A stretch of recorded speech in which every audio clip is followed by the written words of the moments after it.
Hi everybody. Hello. Welcome back. Welcome back to Luxe Divination. Hope you guys doing awesome. Hopefully yes. Okay, dear Divine Collective. Here is a beautiful and very powerful channeled message for you guys. What you may have missed and what you're ready to receive now. Let me tell you one very clear truth. The gods are living codes. The deities, okay? Those whom we worship, okay? In any form. Let me tell you that these forms are encoded archetypes. Portals through which your soul activates divine memory. And to chant a deity's name, for example, Govinda, Mahadeva, Durga, is to awaken a soul aspect of your own divine DNA, right? You're not praying to them, you're activating them within you as a mirror of the divine recognizing itself, right? Divine union is not linear, it's multidimensional. When we say union, what is that? You do not move up spiritual ranks like a staircase.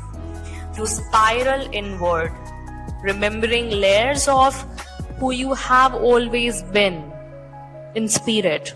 And with each remembrance, a new divine form may greet you. Okay, and a deeper archetype within you may awaken. A closer face of the Most High will reveal itself to you gradually. So the Most High is both formless and full of form. Now the Supreme is called Nirgun Brahman, Nirguna Brahman in Hindu mysticism, the formless, unmanifest source. Okay, and then there is Saguna Brahman, the manifest with qualities like Krishna, Shiva. Okay, and we realize that the Most High can be anything because He is everything and yet beyond it all. Okay, He is beyond. Now, when He comes to meet you in different forms, He is telling you that you and Him are eternally one. Okay, through a divine relationship encoded beyond birth or death. Right? So you can just sit with the deity or the ascended master that calls you, not an external idol, okay, but as a mirror of how your soul knows God. Now reclaim your divine archetype with that. For example, He calls you with a certain name. He calls you with a certain frequency. It's a frequency that you're returning to.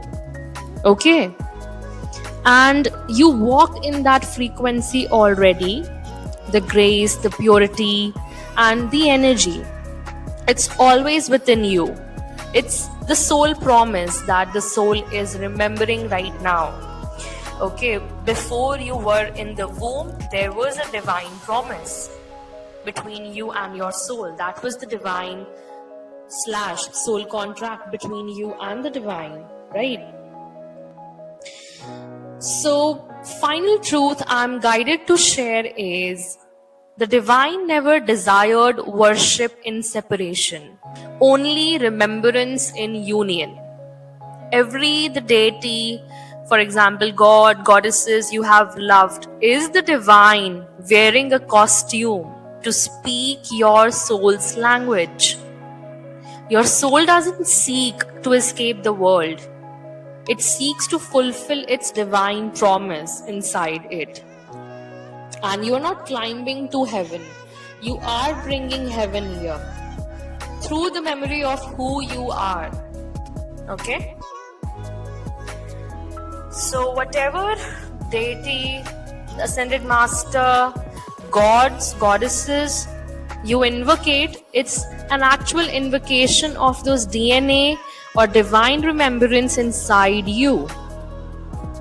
So gods and goddesses are a divine remembrance.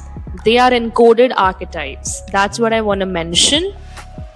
And every soul was birthed with a very unique essence, a signature agreement.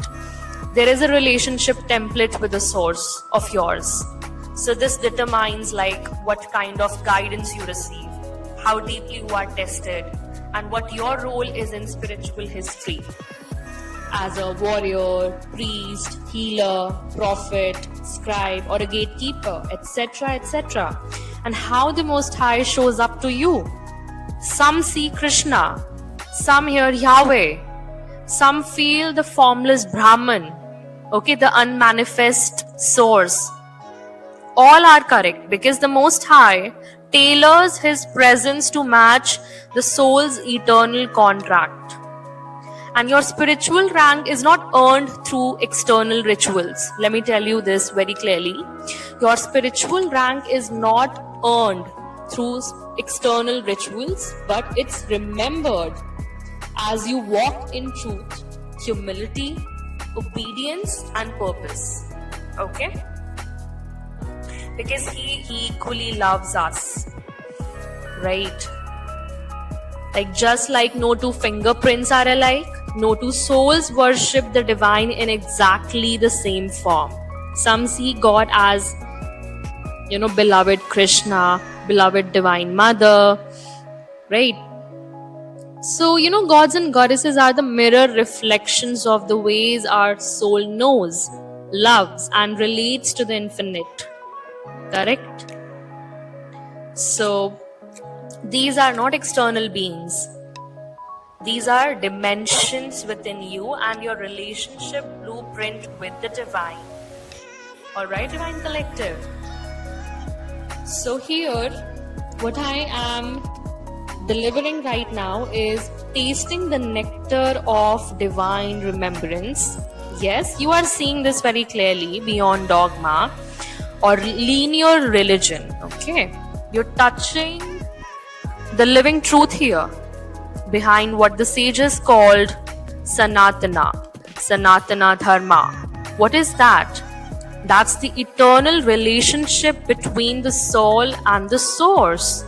And what I have articulated here is, it's like the archetypical expressions, okay? Our soul's eternal relationship with the Most High, tailored through our soul frequency, our divine contract, and our spiritual rank, right? This was like petals unfolding from the lotus of divine wisdom. Okay? Alright, dear Divine Collective, this was the channeled message. I'll meet you in the next reading. Till then, take care. Bye-bye. Divine Rising and ciao.